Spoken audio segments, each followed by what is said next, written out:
Writing a letter to Attorney General Jeff Sessions requesting an investigation of Hillary Clinton, along with some former FBI and Justice Department officials. The congressional leaders are claiming potential violations on a range of topics, including the handling of the Clinton email probe, the funding for the anti-Trump dossier, and the Uranium One controversy. I'm joined right now by one of those lawmakers behind the letter to Sessions. Congressman Ron Desantis is a member of the House Foreign Affairs, as well as Oversight and Judiciary Committees. He's also a member of the House Subcommittee on National Security. And Congressman, it's good to have you on the program this morning. Thanks for joining us. Good morning. Tell me why you wrote the letter. Well, look, we have a special counsel going on looking into Trump campaign collusion. There's been no evidence of that. But yet in the course of us conducting oversight, we've had a lot of evidence that statutes have been violated. Andrew McCabe, for example, I was pleased that after we referred McCabe, that the Inspector General the next day followed through and formally referred him for lying to the FBI. You look at somebody like Jim Comey. He testified before us in Congress that he did not decide to exonerate Hillary till after her interview, and yet subsequent efforts of oversight unearthed the memo that he wrote 2 months before he interviewed Hillary. That was an exoneration memo. And then I think with this Michael Cohen raid, supposedly about the FEC violations, it made a lot of us question, okay, Hillary Clinton's campaign, they paid a law firm who then laundered the money to Fusion GPS, who then paid a foreign national, Christopher Steele, who then colluded with Russians to create this anti-Trump dossier. And yet there was never any FEC case that I'm aware of that was open. So does the law apply equally to everybody, or is it just anyone who's associated with Trump gets nailed and anybody else in high positions of authority, you know, they get a pass? Well, it seems so extraordinary, Congressman. I mean, everything that you've just lined up, everything we just spoke to Devin Nunes about, the fact that there was no official intelligence whatsoever used to launch an investigation into Trump. I don't understand how Robert Mueller is not looking at any of this. I mean, they authorized a raid of Michael Cohen's home, office, and hotel room, and yet no interviews, examining what has taken place with regard to the bias at the FBI and the Hillary Clinton email investigation. Could that be possible? That Robert Mueller is just going to ignore all of this?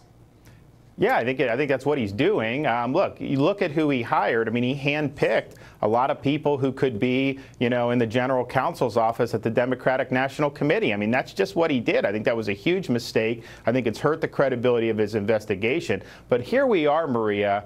The whole investigation on collusion was not based on intelligence. The main FISA application was based on opposition research. To this day, there's not evidence of any type of conspiracy between anyone on Trump's campaign and the Russian government. So I'm glad he brought Mayor Giuliani on, and I think we do need to negotiate an end to this. I don't think the president should fire Mueller because I think that would cause a lot of problems politically, but this needs to come to an end. It's hurting the country at this point, and let's move forward, and let's hold the people accountable throughout this whole mess who actually did violate law. So what are you going to do? I mean, have you heard back from Jeff Sessions? I mean, how are you going to prove to the American people that, in fact, we do have a fair and just judicial system? Because now it looks like, it's just it's really unfair depending on who you are, just as you just noted. Exactly. And so ultimately, you need the Department of Justice to follow the lead of what we're laying out. Yeah. We're a legislative body. We don't have the authority to initiate criminal prosecutions. But I will say, McCabe has been referred not only by us, but by the IG. The IG investigation into Comey now, I think that's just the beginning. I don't think they're going to be able to say he maliciously leaked these memos, 2 of which were classified, and we're just going to let that go. I think at this point, that's going to see through, and I think that should be a criminal referral. And then you also have to do oversight over when he met with President-elect Trump about this dossier. Clapper and him had a conversation. They meet. Comey writes in his notes they need a news hook to be able to put it out. So what did Comey do? By briefing Trump, he gave CNN the news hook, and then they put it out a couple days later. Yeah. That whole thing stinks. He was not honest with Trump about the dossier. He didn't tell him that Hillary's campaign funded it, and he didn't go into all the other things that the dossier was alleging. He just focused on the one salacious sex thing, which is totally totally unsubstantiated.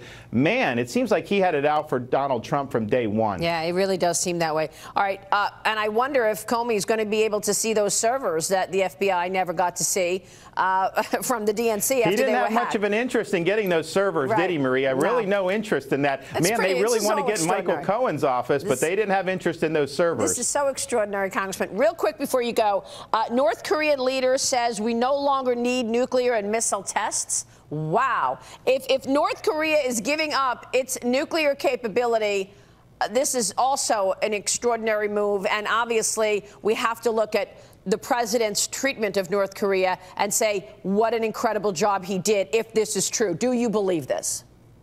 Donald Trump has shaken this up. He has Kim Jong-un on the defensive. I think that's why you're seeing this. I still think we're a long way from actually getting there.